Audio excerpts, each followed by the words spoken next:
The highest honor awarded by the South Carolina Athletic Trainers Association is the Fred W. Hoover Award of Excellence. This award honors members that have given unselfishly to the association and its membership for many years.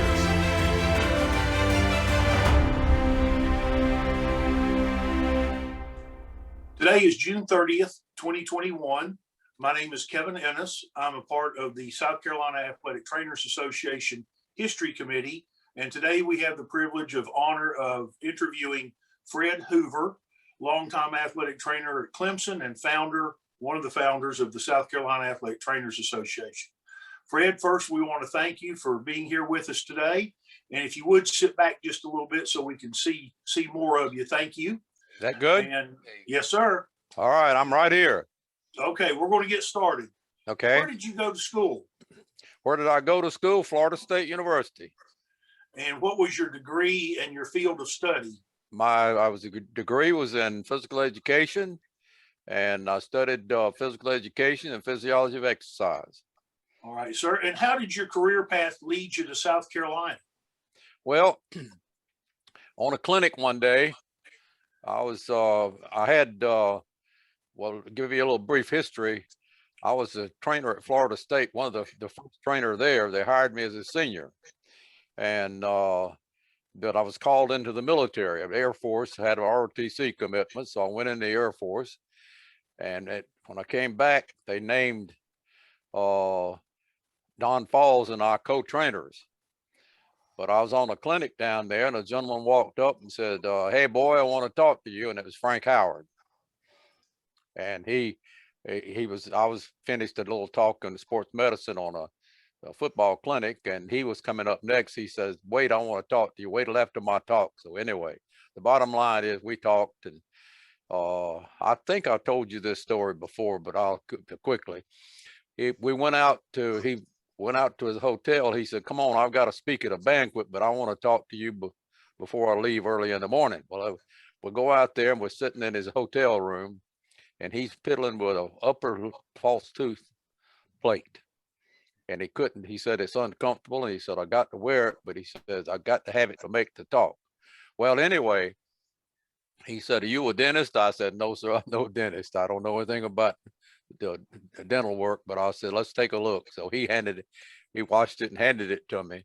And this upper plate had a spur on it where the plastic was, but they poured it, they left the spur and didn't clean it. And it was just like a spike. Well, I said, "Coach, my wife sent me to get something may save the day." So I got some emery boards in the car. So I went down and got the emery board, came back and filed the top of that plate, made it smooth as glass, handed it back to him. He popped it in his mouth and he says, "Man, this is great." He said, "You don't need an interview, you're hired." He said, "You got that kind of initiative?" He says, Yeah, anyway, we did. But that's where I met him. But anyway, I came to Clemson in 1959. Great. Who influenced you in the early days of your career? Who were your big influencers? Oh, I don't know. In my student time, it was an Air Force officer, Captain Armstrong. He encouraged me to be a manager, and then he said there's an opening. See, Florida State just started football when I was there. It'd been 1 year when I got there. It was Florida State College for women, and then they moved in. Both schools went co-ed, so all the veterans were coming back. They had anyone that was a GI Bill didn't have to have eligibility, so they started building a program.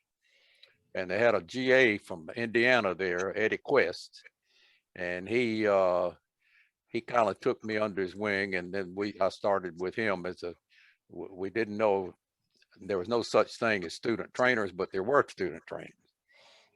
And we started out there and then on through the years. But in my career, I don't know, it's hard to tell.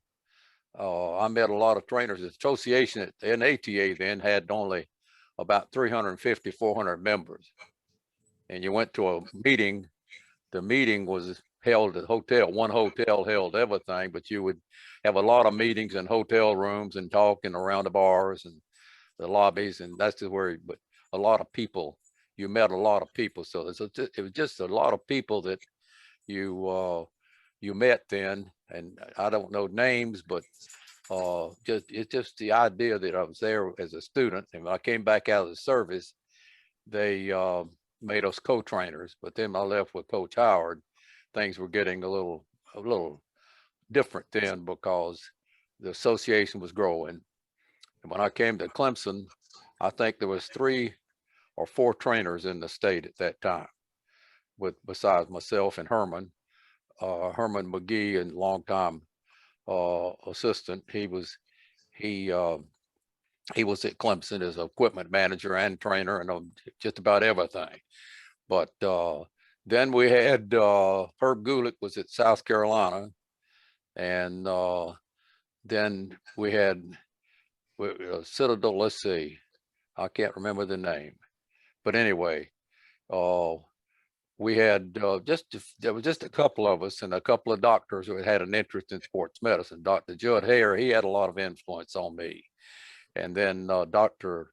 Lunsford and Dr. Wallace at the Citadel.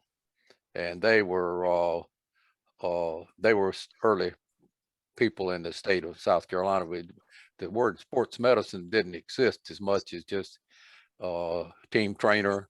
And you didn't have athletic trainer. They called us trainer. And football trainer was the title. What were the hot topics when you first got started in athletic training? Well, the big thing was equipment, fitting of equipment. It was real big. Just handing a person a helmet or handing him a pair of shoes with shoulder pads and trying to prevent the biggest thing that started at that time was the equipment, and equipment was being improved. Helmets. We had no face masks. You made a face mask, you went to a sign factory and had one of them, the plexiglass. They'd make you a plexiglass plate with screw on the helmet, and that was where you protect an injury. But the other thing was heat illnesses.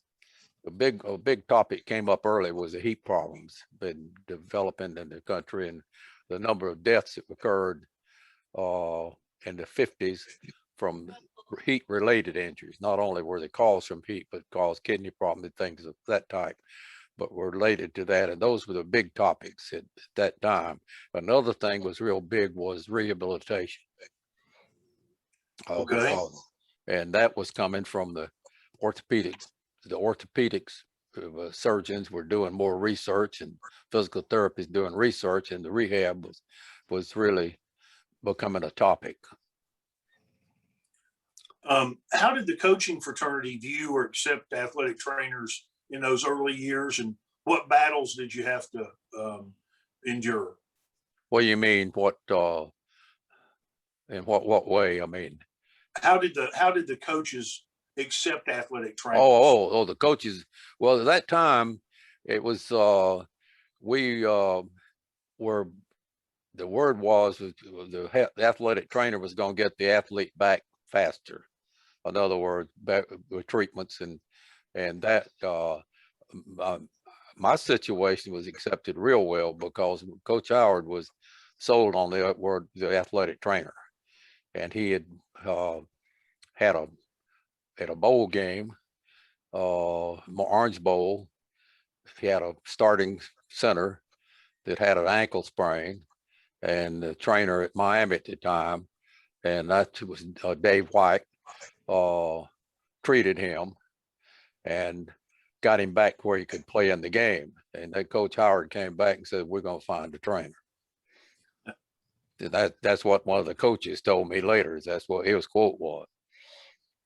But no, we had no problems with the coaches. It was but now at the coaches clinic now, on the high school level, we were coming on strong. We tried to put on programs with at the state high school, and they'd give us an hour, and we'd try to talk on the topics we just discussed: equipment and heat exhaustion and initial recognition and treatment. And but the coaches didn't have the many coaches. If the clinic had a couple of hundred coaches there, we may have 10 or 12 in our sports medicine section. And usually it was the same coaches. You could just about name some of the coaches in the state, the Pinky Babs and the people of that type they would always be there. But no, our relationship with the coaches, it grew as we had a selling point once we were selling what we were doing, that it was not only just taping, but we got to the point that trainers in the training rooms in the state were on Fridays or during the week, but we're handling, a high school athlete was able to come in and come to the training room with the doctor's prescription, and we would be able to treat them and tape them. And on Friday, we were home games on Friday night, we may have 6 or 7 players in the room and playing each other in the local area, but we would help them tape an ankle or help them tape a knee or help them with a bracing or that type of thing. But that's where we was, and it became real more popular that the trainer would, or there was a future in the training profession. You've already mentioned it, but tell us again, who were the physicians that were most influential in getting the SCATA kind of in place and started? Oh, Dr. Judd Hare, Dr. Wallace from the Citadel, Dr. Lunsford from South Carolina, Dr. Roland Knight from Greenville, Dr. Bill Evans from Greenville. And in the early days, in later days, we came in with Dr. Bowman and Blue Ridge Orthopedics as we grew, but those were in the early days, that was it. But we would hold clinics then that we don't do anymore, but we would have Dr. Knight may set up a clinic at Greenville, one of the Greenville schools, invite all the doctors in that area, the trainers, coaches, anyone interested in the sports medicine factor or the training. And we'd hold a clinic, a 2-day, a 1-day clinic, a 2-day clinic. But we wouldn't get a good attendance until we found a way to give them credit. Then we received a little more attendance. But these doctors, and I know there's more in the state that I haven't named, but those are the ones that would. The one in our later years when we started into legislation that helped us was Dr. Dayton Riddle. He was a member of the Board of Medical Examiners, and he came to Columbia at the open session that we had in legislation. When they had it open to the public for questions, he was one of the people on the stage. He came and helped us. Okay. I hate to mention doctors and forget someone, but I don't know, but those are the main ones that we had. Sure. Who are the individuals that were most heavily involved in organizing the first real meeting of the South Carolina athletic trainers? I know that we believe that the first actual organized meeting was in 1985 when Mike Dillon was elected president. Well, those days it was Mike Dillon, and we had Melissa Martin and Andy Clausen. Let's see, Dwayne Stover. And at Furman at that time, I think it was not Bruce Getz. I'm not sure. We had Jay Shoup was there, Bruce Getz was there. And there's been names of that type, but those were the people. But plus, we had exhibitors at that time, Johnson, Kramer, and Todd Moore Sporting Goods and TNT Sporting Goods and people like that were that helped us get it going. But as far as the meetings, we had groups that it'd be hard for me to remember all the names, but I don't guess we had about 20 people at the first meeting. I'm not sure what your record would show on that, but we didn't have that, much more than 20. Okay. How did the idea of pursuing legislation and developing a law for athletic trainers come about, and who was involved with that? Oh, well, this started at a national meeting. The state of Texas was the first to get a license, and their license was different than any other. They broke away from the NATA more or less, and they had their own exam, their own regulations, their own board, and they had the state of license, but they were one of the first states. But most of the states in the country started, at the national meeting, we'd start looking at this thing, and it was being promoted that we need to be looking at legislation and state certifications, or we really wanted state licensure at first because that was the only word used. But to go, we came back, and I had Andy Clausen and Terry Lewis. We had Bruce Getz was one of the contributors to this, and here again, Dwayne Stober, and we went to, we really tried to copy Texas. Well, I came back with a legislature, and I had my Bill of Rights, and we got the other schools, the other states that were starting this. We asked for copies of their bylaws and the legislature and what they were doing. Each state was different. They found out with the different laws in the different states. Well, we came back and we had this. We went to Columbia, and we had some senators that were helping us, a lot of senators and House of Rep people that helped us with this. But we went to the state and started. First thing we were told is we couldn't have a license because of the sunset laws. At that time, the state of South Carolina had no new license.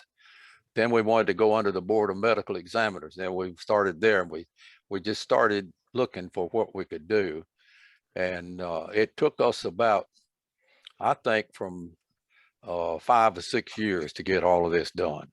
I mean, total the time we were there, and the time each year we would go and start legislature, and we'd go to Columbia, and we'd had the doctors were the South Carolina medical aspects. Medical sports was very influential in it. The state medical, South Carolina Medical Association, they were behind us. Dr. Bill Hunter helped us there. He was president at that time, and they were recommending the trainers. And the American Medical Association was also recognizing trainers. But we started out and going to Columbia with the legislature, with the bylaws, and trying to, and we had, and here's where SCATA came in with having to have an organization to back this. But it was we'd go down and they'd listen to us. So finally we decided there's a way to do this was, we were sitting in the room, we'd all go to Columbia and we'd sit down, we'd meet out at a restaurant there on 26, and said, you know, each one of us has people in the legislature, each school, Clemson's graduates, South Carolina graduates, Citadel graduates, Winthrop, I mean, the whole Wofford, everyone has someone in that legislature. So let's start talking to our individual representatives, and that's where we started promoting. And that kept on. We finally were making headway, and had to we couldn't use the word license. It came out certification. But we Okay. a lot of other states do the same thing. Right. Do you remember who were the main representatives and senators that were involved in getting that first legislation in place? I remember some, but I don't want to mention names because I don't know them all. I don't want to don't want to forget anyone. It's just a lot of state senators and House representatives. But one gentleman that really helped us was, he started out with DHEC, he was president of DHEC. I mean, he was the director of DHEC, Michael Garrett. But he was really instrumental in helping to promote athletic training because of his interest in it, and he wanted us in come into the picture. We had an opposition, we had people from the chiropractors association was questioning, physical therapists questioning, school superintendents were questioning. Legislature, one of the biggest things that they were afraid of is that we were going to require an athletic trainer in every school, and that would cost money. And that entered into the picture. How much is this going to cost if we pass this and get what we say we have to have us? But some of those same people that were questioning it now are the ones that are hiring trainers. Right. Okay, sit back a little bit for me so we can see your whole face. Okay. There you go. And here's a big question for you. All right. What advice would you give today's young professional? My biggest advice would be not only the education part of it, but one of the biggest things that I failed to do in my 40 years or now 60 years in athletic training. I didn't have a hobby. I didn't have any outside interest. My whole thing was athletic training. I mean, clinics, anytime there's sports medicine clinic, go, put on a clinic, go, they do the things that best for our profession. But for the young people, I would say to get properly educated, but please find something to do that later years that you can. I didn't take up golf until late.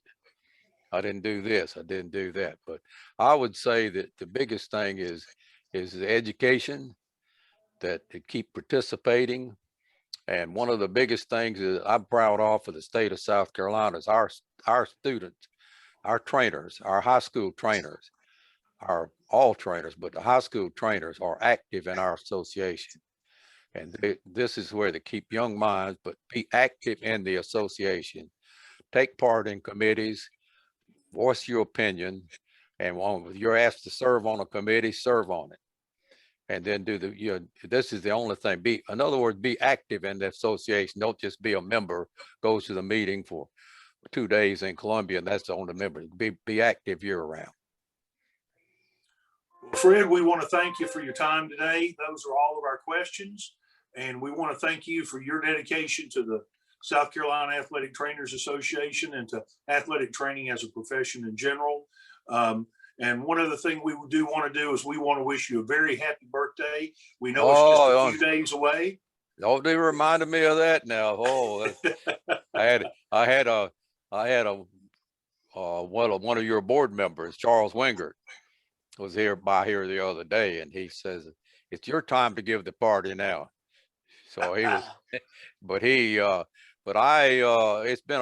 it's been a great run for me. It's been just the people that I've met, the people that I've been associated with, they're the greatest in our state. We're so far ahead. To me, I feel like we're ahead of others because of our active people that we have in the association, and the active people like yourself that are dedicated to trying to better it, and the people now that are working hard to make it a better than what we were. And we've got to stay up with the times, and we got to do the things that we all need to do to make it the greatest in the country. Well, thank you, Fred. And I assure you that our executive committee is on task to try to make it the best that it can possibly be, and to be a leader in this country and a leader within the NATA and the district areas. So again, we want to thank you for your time. Well, you're just welcome. I'm just my privilege. But I'll tell you what, I hadn't given up on a couple other questions you had either. I'm still working on them. Okay. Well, thank you very much. Looking forward to being down on the 15th. Yes, sir. We'll talk to you then. All right. Thank you very much. Bye-bye. We appreciate your time. Bye-bye. Thank you.